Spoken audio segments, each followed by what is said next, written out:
बाप्पाचा first लुकच्या नावाखाली जो trend सध्या मार्केटमध्ये सुरू आहे, मंडळांनी लवकरात लवकर यावर कठोर पावलं उचलावी ही नम्र विनंती.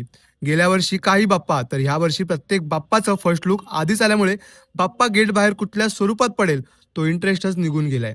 आज आगमन झालं परळच्या विघ्नहर्ताचं. पेजने कोणीही फर्स्ट लुक रिलीज करणार नाही, नाहीतर कठोर कारवाई केली जाईल अशी पोस्ट टाकली होती.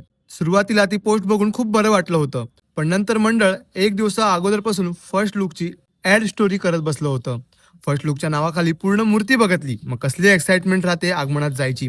हजारो लोक लांबून लांबून तासन तास प्रवास करून फक्त बाप्पाची पहिली झळक पाहण्यासाठी येतात. पण त्याआधी सगळीकडे फोटो व्हिडिओ व्हायरल झालेले असतात.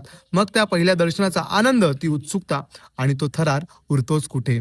11-12 वर्ष मी गणपती आगमन बघतोय, पण आता जे सुरू आहे त्याने पहिल्यासारखी उत्सुकता कुठेतरी संपत चालली आहे. ट्रॉली पूजन काय, बाप्पाचा फक्त चेहरा काय, काय काय सध्या मार्केटमध्ये सुरू आहे.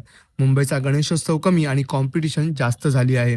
आणि प्रत्येक गणपती मंडळाला हात जोडून विनंती, आगमनाचा जो टाइम आहे त्याच वेळेत गणपती बाप्पा कारखान्याच्या बाहेर काढा.